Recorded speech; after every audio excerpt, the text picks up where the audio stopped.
Hello viewers, আসসালামু আলাইকুম। আপনারা সবাই কেমন আছেন? কমেন্টস করে জানাবেন। আশা করছি ভালো আছেন। আমিও আপনাদের দোয়ায় আলহামদুলিল্লাহ ভালো আছি। আজ আপনাদের সাথে প্রথম যাকে নিয়ে আলাপ করছি সে হচ্ছে পরকীয়ার রানী দেওয়ানবাগী শাগিনুর আর কি, আর পরকীয়ার রাজা আরিফ। ঠিক আছে?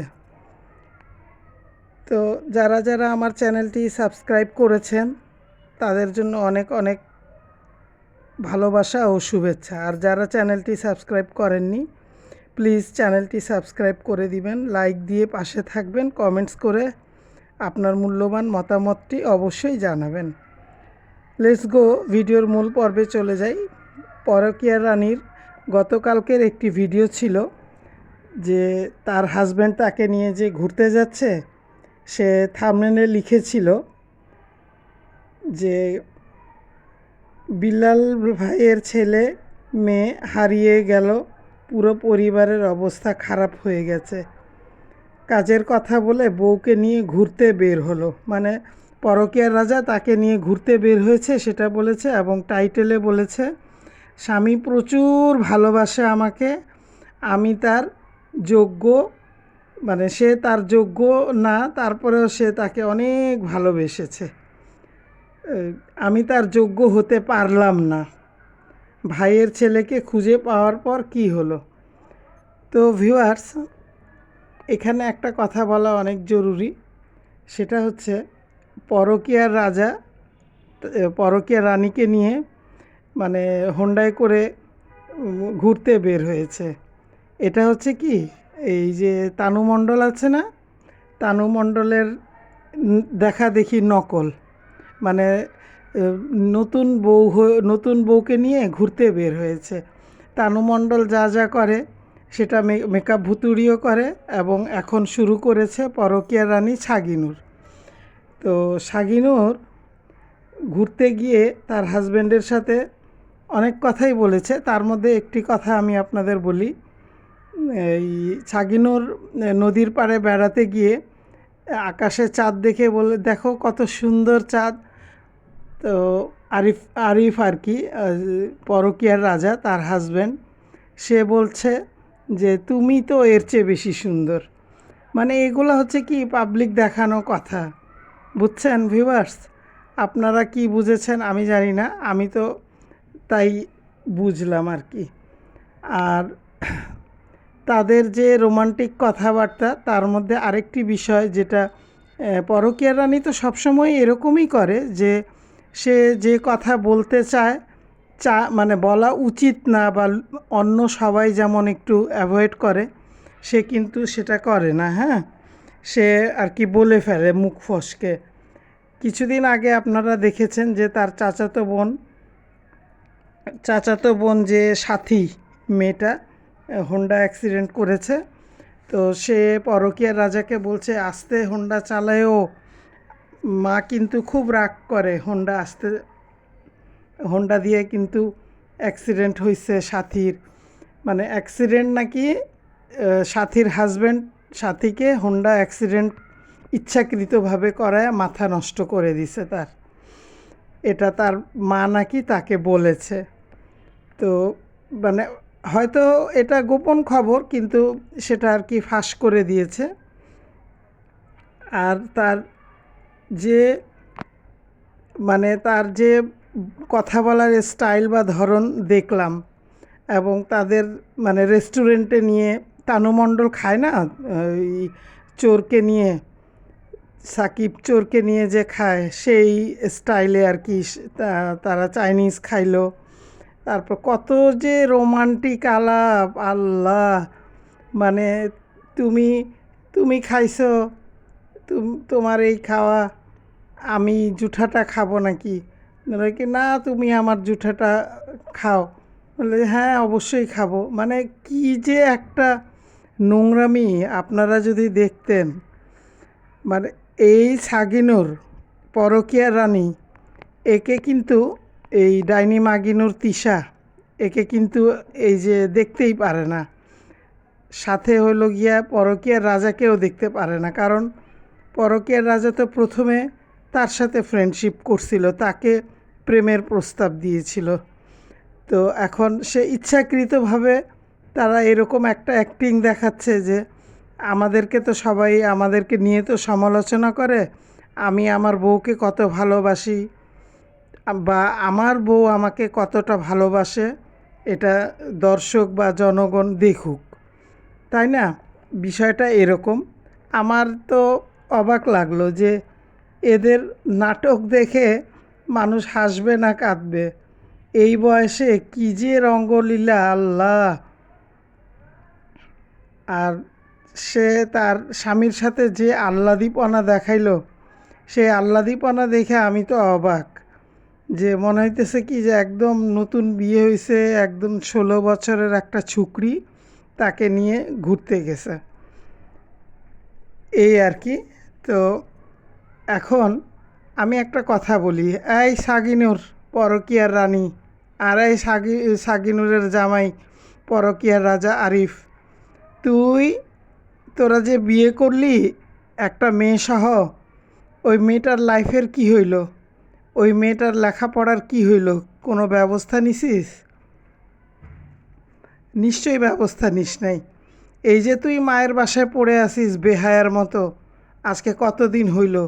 স্কুলে মেয়েটা যায় ঠিকই, কিন্তু টিচারকে দিয়ে তো পড়ানো হয় না, টিচারকে দিয়ে তো পড়ানো হয় না, তাই না? তো বাচ্চার খেয়াল রাখবি, বাচ্চার দিকে নজর দিবি। খবরদার, বাপের বাড়িতে এত কি, এটা কি তোর বাপের বাড়ি? ওটা তো তোর ভাইয়ের বাড়ি। তুই এত এখানে আইসে আইসে কী করিস? আর তুই তুই যে এই কিছুদিন আগে আরেকটা ভিডিও দিয়েছিলি যে আমি কেন বাবার বাড়িতে আসলাম, এটা ব্যাখ্যা দিয়েছিলি, ঠিক আছে? তো সেই সেই ব্যাখ্যাতে তোর মানে ফ্রন্ট ক্যামেরায় ছিলি তুই, তোর নাকের দুই পাশে যে স্পট, ব্ল্যাক স্পট, সেটা দেখে তো আমার বমি চলে আসছে। তোর এত টাকা পয়সা নাকি আছে, তুই মুখে কিছু মাখিস না? তুই মুখে কিছু মাখিস? তোর নাকের স্পটের ছবিটা থাম্বনেলে দিয়ে দিব, ভিউয়ার্স আপনারা দেখবেন যে তার নাকের স্পট, মানে যে স্পটটা দেখা যাচ্ছে দুই পাশে ব্ল্যাক, একদম মানে কী যে বিশ্রী দেখতে দেখা যাচ্ছে বলার মতো না, এই আর কি। আর সাগিনুরকে নিয়ে অনেক কিছু বলার মধ্যে আরেকটি কথা রয়ে গেছে, সেটা হচ্ছে যে অন্যের বাচ্চাকে, হ্যাঁ, যেমন মনে করেন যে ইকরা, তারপরে যেমন আবদিয়া, তারপরে আর ভাইয়ের বাচ্চাদেরকে বাবু, সোনা, লক্ষ্মী, বাবা, কলিজা, গুর্দা, মানে যা আছে আর কি, বেবি বেবি বেবি, তুমি এটা করছো। অথচ আপনারা খেয়াল করে দেখবেন যে মরিয়মের সাথে যখন সে কথা বলে, কী যে বিশ্রী কথা বলার ধরন, আহা, মানে বলার মতো না। মনে হয় যেন মরিয়মকে ওই যে মরিয়ম বলেছিল না যে আমাকে এতিমখানায় দিয়ে দাও, মরিয়ম তো এগুলো নাটক এদের দেখে, এদের কথাবার্তা শুনেই তো সে একটা মানে তার মনের ক্ষোভটা সে প্রকাশ করেছিল। কারণ সে তো জানে যে আমার মা কি করে কিভাবে এর কাছে বিয়ে বসছে, এবং আমার মা কি করে না করে, আমার মার সব কাজকর্ম উল্টাপাল্টা, সবার কাছে ঝাড়ি খায়, ফ্যামিলির কোনো লোক ঠিক মতো তাকে দেখতে পারে না।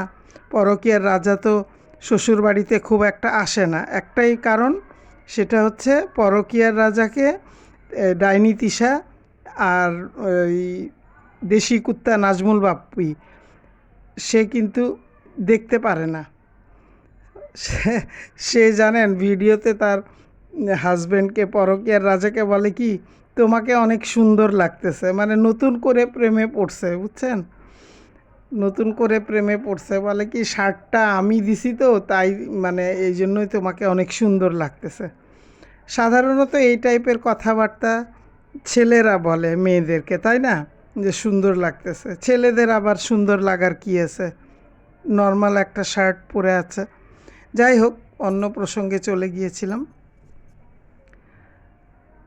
তারপরে রেস্টুরেন্টে খাইতে বসছে ভিউয়ার্স, জানেন না কি যে রং, মানে তুমি যেটা খাবা আমি সেটা খাবো, তুমি কফি খাবো, তুমি কফি খাইলে আমি কফি খাবো, তুমি স্যুপ খাইলে স্যুপ না স্যুপ, তো তুমি স্যুপ খাইলে আমিও স্যুপ খাবো।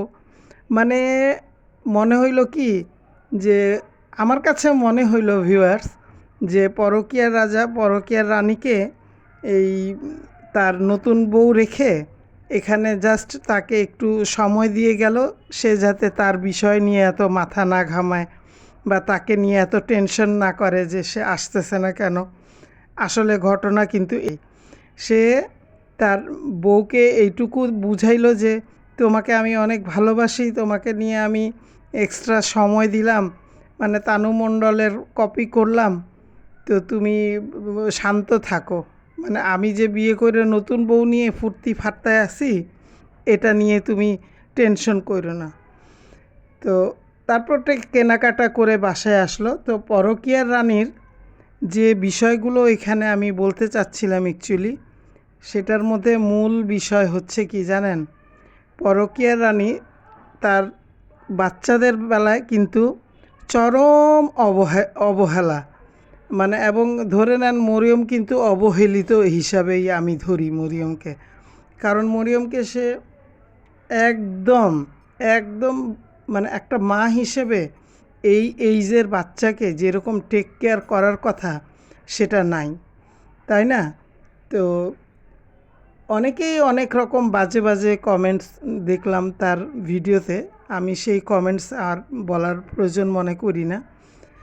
তো ভিউয়ার্স, এদের কালকে যে খুকি একটা ভিডিও দিয়েছিল, এদের যদি লজ্জা থাকতো ওই বাড়িঘর ছেড়ে আজকেই বিদায় নিত নিজের বাসায়, তাই না? কারণ খুকি তো স্পষ্টই বলে দিছে ওটা তার স্বামীর বাড়ি, স্বামীর জায়গা, স্বামীর রেজিস্ট্রি করা জায়গা, এখানে এখানে এসে এত কথা বলার কিছুই নাই। মাল্টি নোংরা ভিডিও করেছিল ওই পারপাসে, মানে খুকি বুঝাইলো যে আমার নাম নিবি কেন, আমার কথা উঠবে কেন, আসছিস বেড়াবি, বেড়ায়া চলে যাবি, আমার নাম নিয়ে কথা বলতে হবে কেন তোদের, আমি কি করলাম না করলাম আমি কি তোদেরকে নিয়ে বলতে যাই? খুকির কথা ঠিক, 100% ঠিক, এবং খুকি আগাগোড়াই তাদের ননদদের ভিডিও পারপাসে হয়তো সে ভিডিও করে ভিডিও দিয়েছে, কিন্তু খুকি কিন্তু আগে আগে কোনো ভিডিও পোস্ট করে নাই। তো খুকি তাদের মতো তো মানে ঘিলুলেস না, তাই না? মানে ব্রেইনলেস, যেটা নাকি ডাইনি মাগিনুর তিশা বলেছিল। ঠিক আছে ভিউয়ার্স, আজকের ভিডিওটি আর বড় করলাম না, এই পর্যন্তই। আল্লাহ হাফেজ।